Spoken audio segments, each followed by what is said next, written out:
선거운동이 더 지체돼서는 좀 곤란하고 지금 1분 1초를 아껴가면서 우리가 이제 뛰어야 될 그런 상황이고.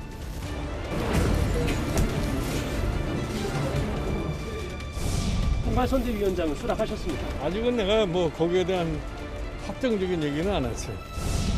글쎄 뭐 시간이 조금 더 필요한.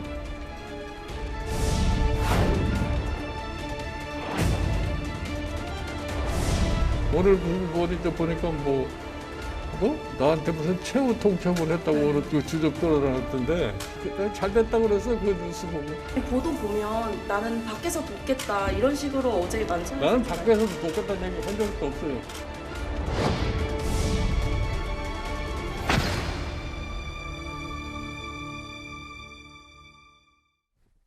예, 일단 김종인 빼고 출발했다. 오늘 뉴스탑10은 바로 여기부터입니다.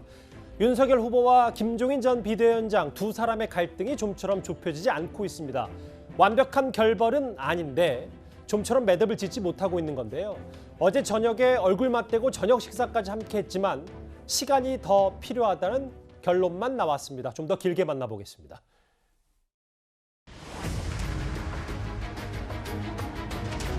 총괄선대위원장은 수락하셨습니까? 아직은 내가 뭐 거기에 대한 확정적인 얘기는 안 했어요. 글쎄 뭐 제가 구체적으로 말씀드리기는 좀 그렇고 시간이 조금 총괄선대위원장직을 맡는 문제는 조금 더 시간을 좀 갖겠다. 입장은 어느 정도 정리가 됐는지나.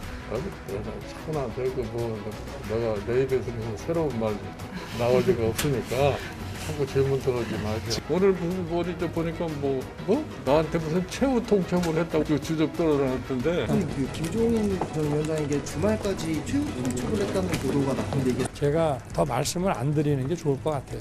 말씀드리는 게 별로 바람직하지 않은 것 같고.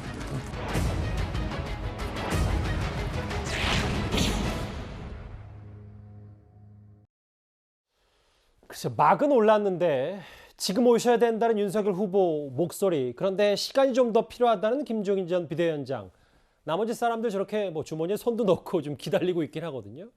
근데 김경진 대원님, 앞서 화면에 만나봤지만 김종인 전 비대위원장이 주접이라는 단어도 썼고 윤석열 후보는 말을 않는 게 낫겠다 이런 표현까지 썼습니다. 피로감이 꽤 큽니다. 그러니까 어제 저녁에 회동 끝나고 아마 기자들 만나서 얘기할 때까지만 해도 예. 두 분 다 여유들이 조금 있었거든요. 여지가 좀 많이 있었고, 이게 김종인 위원장 같은 경우도 상황에 따라서 합류하실 것처럼 얘기를 했었는데 오늘 아마 보도가 나가는 게 윤석열의 핵심 정무 측근 관계자 뭐 이런 어떤 인용을 해가지고 이게 기사가 나갔더라고요. 보니까 윤석열 쪽에서는 뭐 최후 통첩이다, 더는 기다리지 않겠다, 뭐 이런 식의 기사가 나갔는데 과연 그게 윤석열의 지금 핵심 정무 관계자라고 하는 분이 도대체 누군지, 그러니까 그 핵심 정무 관계자라고 해서 나가는 이렇게 매체가 딱 한 군데 있거든요. 보면 이제 그 매체로부터 지금 확산이 되고 있는데 어딘지 지금 저희로서도 확인이 안 돼요. 어쨌든 권성동 지금 사무총장 얘기로는 누가 그런 얘기 했는지 모르겠다. 그리고 총괄선대 본부장으로서는 김종인 위원장 끝까지 모실 생각이다. 지금 그렇게 얘기를 하고 있어서 자리 비워놓고 기다리고 있겠다. 그래서 그 부분이 지금 정확한지 모르겠고 어쨌든 김종인 위원장께서는 그 기사를 보시고 조금 언짢으신 것 같은데 이 상황이 조금 묘한 상황이긴 한데 일단 저희들 입장에서 급하긴 해요. 첫째는 11월 5일 날 후보로 선출이 됐는데 오늘이 11월 25일 아니에요, 보면. 윤 후보 쪽에서. 그러면 20일이 지났으니까 사실은 3주 가까이 됐으니까 이제 이번 주까지는 선대위 구성 마무리 지어야 될 시점들이거든요. 그래서 일단 개문발차식으로 떠나기는 했지만 김종인 위원장에 대해서는 권성동 사무총장 얘기처럼 모시기 위한 어떤 마음 자세가 후보에게도 있고 또 이 후보 주변에 있는 사람들도 똑같이 지금 그런 마음이신 것 같고, 그 무슨 캠프의 핵심 정무 관계자 발이라고 하는 부분은 어디까지 믿을 수 있는지 모르겠다. 그래서 위원장께서 혹시 이 방송을 보신다면 오해를 풀으셨으면 좋겠다 라는 의견을 드리고 싶습니다. 지금 말씀 중에 나갔던 여러 자막, 노출된 자막들이 김종인 전 비대위원장의 말이 어제보다는 조금 더 수위가 높아지지 않았나. 오늘 끝나면 뭐 잘된 일이라는 표현까지 썼는데요. 진성준 의원님, 상대 당이긴 한데 지금 어찌 보면 정치권에서 가장 큰 이슈 가운데 하나이기 때문에 윤석열 후보와 이 김종인 전 비대위원장의 어제 만찬 회동 혹은 오늘 메시지들을 어떻게 좀 바라보셨습니까? 글쎄요, 저 경선 당시부터도 김종인 위원장이 윤석열 후보를 지원해 왔던 것이고 예. 또 윤석열 후보가 막판에 홍준표 후보에게 막 쫓기는 입장이 되니까 적극적으로 또 엄호하기까지 해서 예. 결국 윤석열 캠프의 총괄선대위원장을 맡지 않겠는가 이렇게 관측을 했습니다만 오늘 나오는 소식들을 보니까 이게 물 건너가는 게 아니냐는 생각이 듭니다. 예. 두 분이 서로 나누는 얘기도 굉장히 날이 서 있고 뭐 주접 떨어놨더라 뭐 이렇게까지 표현을 했고요. 또 뭐 더 이상 그 얘기는 안 하는 게 좋겠다 이런 얘기도 윤석열 후보 입으로 얘기했고 이준석 대표는 또 플랜 B도 얘기했다고 그래요. 그래서 그냥 김병준 상임위원장을 총괄선대위원장으로 해서 가는 방안도 있다 이런 얘기를 언급했다고 하는 걸 보면 예. 개문발차는 했지만 김종인 위원장의 합류가 물 건너가는 게 아닌가 하는 그런 관측을 뭐 조심스럽게 하게 됩니다. 이런 분위기가 민주당으로서는 싫진 않으시잖아요. 아무래도 상대 후보의 진영이 제대로 갖춰지지 않은 채 깔끔하게 출발하지 못하고 삐걱대면 예. 저희들이야 유리하다고 볼 수 있지요. 예. 사실 오늘 오전 최고위에 참석한 윤석열 후보는 더 이상 선대위 구성을 지체할 수 없다 이러면서 본부장 6명의 면면을 발표했습니다. 오늘 총괄본부장 등 선대위 인선을 최고위에 부의하려고 합니다. 그리고 선거운동이 더 지체돼서는 좀 곤란하고 1분 1초를 아껴가면서 우리가 이제 뛰어야 될 그런 상황이고 선대위 구성은 한 번에 전부 마무리를 해서 발표하는 것보다 일단은 기본적인 우리 당 조직과 관련해서 우리 당에서 출발되는 선대위 조직을 먼저 구성을 좀 해나가면서 외부 영입 인사들은 순차적으로 저희들이 상고 처리해서 모시고 1분 1초가 아깝기 때문에 선대위 구성 일단 시작을 하겠다. 오늘 윤석열 후보의 말이었습니다. 그 면면을 제가 한번 살펴볼게요. 윤석열 후보 중심으로 상임선대위원장의 당대표인 이준석, 그리고 김병준 전 비대위원장, 그리고 김한길 전 대표가 새정치준비위원장직을 맡게 됐고요. 특보단장의 권영세 의원, 그리고 사무총장 혹은 당무지원까지는 권성동, 그리고 직능의 김성태, 조직의 주호영, 홍보는 또 겸임해서 이준석 대표가 맡고 정책에는 이 대선 경선에서 경쟁했던 원희룡 전 지사가 맡게 됐습니다. 이렇게 본부장 6명급 인선을 했습니다. 원톱인 김종인 전 비대위원장 빼고요. 이 변변 어떻게 보십니까? 우선은 선대위원장 단이 당보다는 당 밖에 계셨던 분이거나 새로 영입된 분이고 이제 이준석 대표만 해도 이제 뭐 30대 영선이니까 본부장급은 당에 오래 계셨던 분들 중심으로 해서 굉장히 좀 무난하고 효율성을 중심으로 해서 만든 것 같습니다. 일단 조직을 보면 주호영 전 원내대표는 그 윤석열 캠프의 경선 선대위원장이었고 예. 당 원내대표까지 했기 때문에 그 조직 뭐 장악 그리고 또 많은 분들을 아니까 조직을 맡겼고 직능은 김성태 전 의원이 그 한국노총 출신이죠. 그리고 사실은 지난 그 김경수 경남지사를 그 대상으로 뭐 한 그 드루킹 특검 당시에 특검을 이끌어내는 뭐 당으로서는 굉장히 큰 공을 세운 인물입니다. 예. 그래서 직능 본부장을 발탁한 것 같고, 정책의 원희룡 그 제주지사는 지난 이제 그 대선 후보 경선 당시에 대장동 일타 강사 그때 제주지사를 하면서 정책 능력을 많이 갖췄다는 것을 보여줬기 때문에 윤석열 후보가 그 점을 굉장히 중시한 것 같고. 재미있는 건 이제 이준석 그 미디어 홍보 본부장인데 이준석 그 대표는 사실 새로운 디지털 방식으로 뭔가 하고 싶은 게 굉장히 많았어요. 예. 그래서 사실은 윤석열 캠프의 그 홍보에 대해서도 굉장히 많이 연구하고 지적도 많이 했는데 이번에 새로운 시도를 굉장히 많이 해보고 싶어 하는데 그 중에는 아마 굉장히 돈을 많이 들여서 어떤 드라마도 한번 웹드라마도 만들어 보고 싶어 하는 것 같은데 그 점에 대해서는 뭐 나중에 좀 그 얘기가 되겠죠. 그리고 권성동 그 사무총장을 굳이 또 당무지원 총괄 본부장으로 임명한 거는 예. 지금 당 조직을 얼마나 윤석열 후보는 당 밖에서 왔기 때문에 얼마나 당 조직을 장악하느냐가 중요한데 그렇기 때문에 사무총장에 당무지원 본부장까지 얹어줘서 당을 좀 더 확실하게 잡겠다 이런 의지인 것 같습니다. 사실 뭐 익히 몇 명은 알려졌었잖아요. 이준석, 김병준 두 인물은. 그리고 권성동 의원의 이름도 자주 오르내렸었고 좀 더 눈에 띄는 거는 이제 원희룡, 주호영, 김성태 야당의 중진급 의원들이 여기 새롭게 본부장에 합류했다. 뭐 권영세 의원도 마찬가지고요. 이렇게 좀 눈에 띕니다. 일단 김종인 전 비대위원장 빼고 선대위가 출범을 했습니다. 근데 오늘 발표한 대변인단을 보니까 조수진, 김은혜, 전주혜 여성 초선 의원들이 이제 대변인 합류를 했는데 이른바 이분들이 이재명 저격수 아니냐, 그래서 전진 배치한 거냐 아니냐라는 해석들이 벌써 나오고 있거든요. 민주당 입장에서는 어떻게 좀 평가를 하고 판단을 하십니까? 글쎄요, 지금까지도 국민의힘과 또 윤석열 캠프가 이렇다 할 국정 운영의 비전이나 정책적 어떤 대안들을 보여주지 못했는데 예. 이번 선거를 그야말로 네거티브전으로 끌고 가려고 하는 게 아닌가 하는 우려를 갖게 됩니다.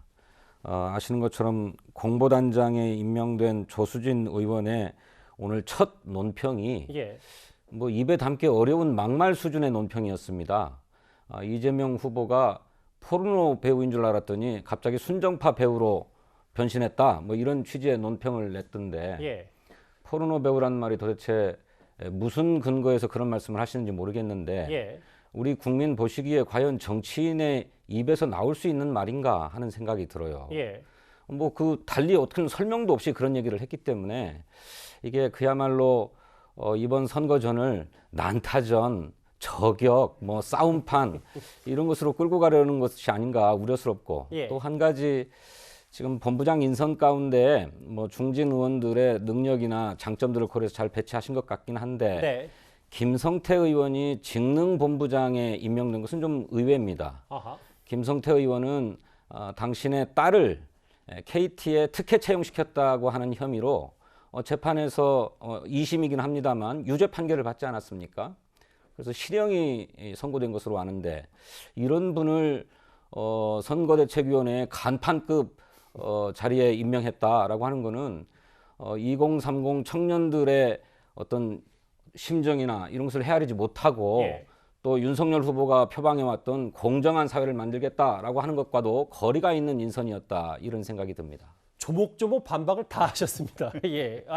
잠시만요. 그 대변인단 얘기를 짧게 하나 더 해보면 아까 진 의원님이 직접 조수진 의원의 SNS 주장을 뭐 언급을 하셨어요. 근데 저희는 그 특정 단어는 SNS 화면에 지운 상태고 그냥 제가 얘기하면 순정파 배우로 둔갑을 했다 이것만 인용을 하겠습니다. 진 의원님은 그 말씀을 하실 수는 있고요. 김 의원님. 방송에서 사용하기 어려울 정도로 입에 담기 곤란한 얘기 아닙니까? 그런 얘기가 공당의 선대위 공보단장의 입에서 나왔다는 것이 대단히 실망스럽고 유감입니다. 이제 후끈 이제 달아오기 시작했는데요. 김경진 의원님. 그 여성 초선 3인방 전주회, 김은혜, 조수진 의원을 전면에 배치한 윤석열 후보의 나름 또 다른 의도도 있겠습니다. 근데 그 의도 이전에 이제 진성준 의원님 말씀에 약간만 반박을 하면 사실은 이재명 후보 본인의 육성이 유튜브에 생생하게 돌아다니고 있죠. 어쨌든 뭐 그런 점도 있다라는 말씀만 드리겠고요. 그 지금 조수진 의원하고 전주혜 의원은 지금 법사위에 있거든요. 그래서 아마 법사위에서 이런저런 이재명 후보 관련된 대장동 여러 의혹들 또 이재명 후보 측근들과 관련된 여러 문제들과 관련해서 전문성을 발휘해서 논평할 가능성이 있지 않나 싶고 또 김은혜 의원 같은 경우는 지금 성남이 지역구 아니겠습니까? 그래서 지난번에 경기도 국감을 할 때 대장동 관련해서 굉장히 구체적이고 세밀한 질문을 했고 그런 것들이 나중에 추후에 이제 언론이 검증하는 과정에서 김은혜 의원 당시 질문 당시에 했던 내용과 상황 맥락이 이런 문제점이 있다라고 하는 기사들이 많이 나왔거든요. 그래서 그런 어떤 현재 이재명 후보가 처해 있는 문제점들과 관련된 논평을 적확하게 할 수 있을 것이다. 아마 이런 차원에서 저 세 분이 발탁된 것이 아닌가 이런 그렇게 지금 추측을 해보고 있습니다. 김종인 전 비대위원장을 뺀 선대위 면면 저희가 하나하나 살펴봤습니다. 다시 김 전 위원장 얘기를 좀 해볼까요? 이 갈등의 핵심을 전반적으로 구체적으로 설명하고 있는 게 바로 이준석 대표입니다. 이준석 대표의 오늘 두 가지 목소리로 윤석열, 김종인 두 사람의 상황을 좀 들어보겠습니다.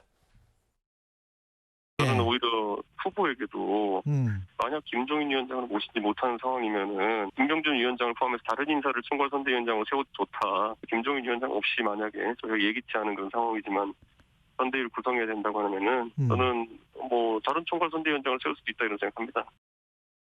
그분은 본인이 열심히 일하기 위해서 제시했던 조건이 있고 후보는 그 조건을 받아들이지 않았고 그렇기 때문에 지금은 참여할 의사가 없다는 것으로 명시적으로 받아들이면 되는 것이지 뭐 그걸 과도하게 해석해서 또 다른 분란을 초래할 필요는 없을 것 같습니다. 예. 조금 전에 들어온 이준석 대표 목소리는 명시적으로 김종인 전 비대위원장이 합류할 의사가 없다. 뭐 이렇게까지 당대표가 얘기를 했는데 사실 오늘 또 다른 얘기 중에 하나가 이 얘기였어요. 이준석 대표에게는 김종인 없이 선대위를 구성할 경우 김병준 전 비대위원장을 포함해 다른 인사로 총괄 선대위원장을 세워도 좋다.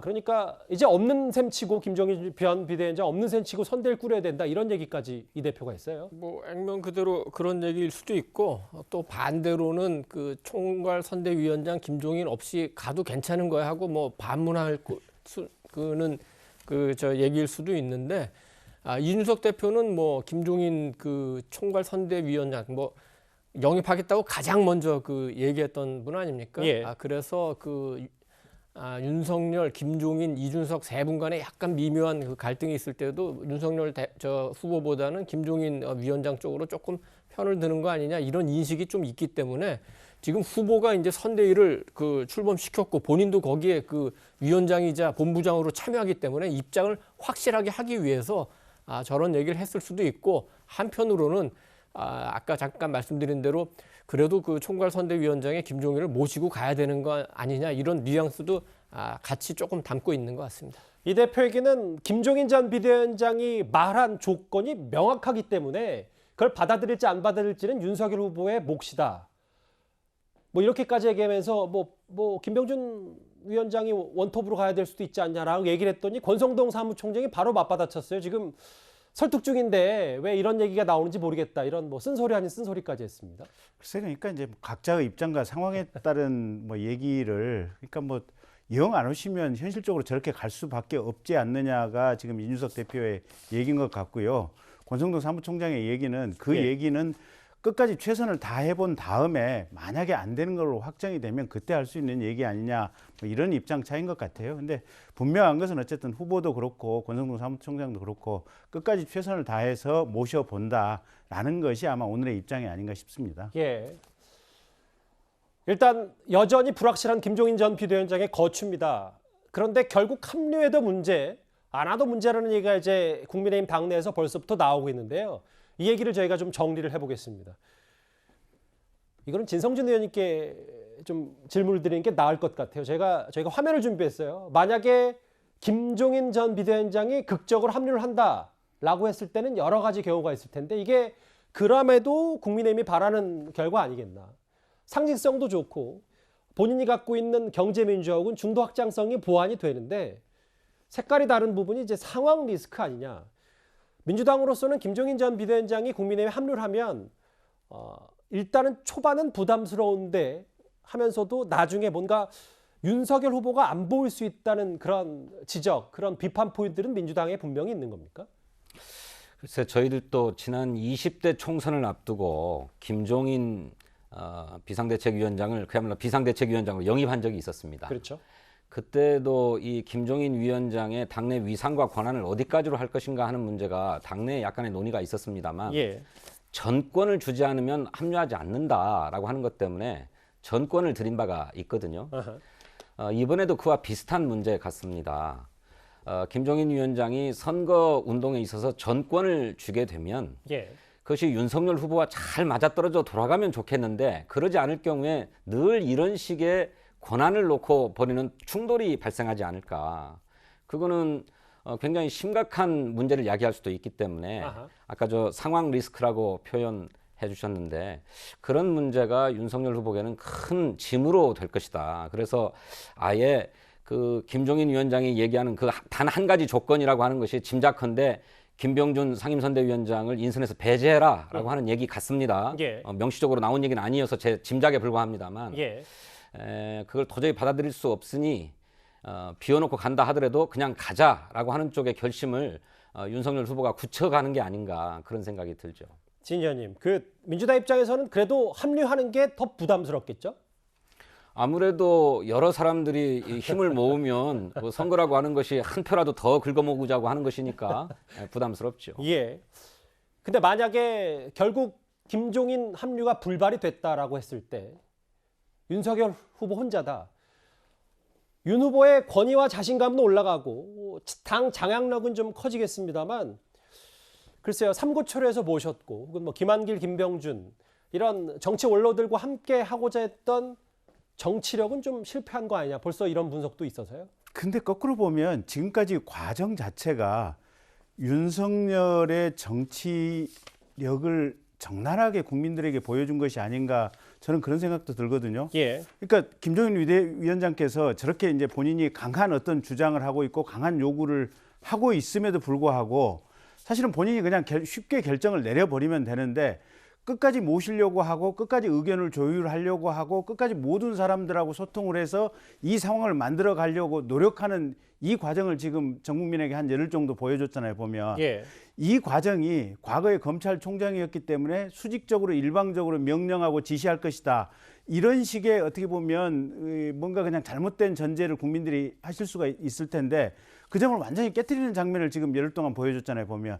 최선을 다해서 수없이 많은 사람들하고 협의하고 논의하고 의논해서 최적의 결론을 도출하기 위해서 노력하는 저 모습, 아마 저런 것들이 결론에 있어서 가령 김종인 위원장을 못 모신다고 하더라도 예. 이 과정 자체가 윤석열의 정치력을 국민들에게 보여주었다. 저는 그렇게 평가하고 싶습니다. 알겠습니다.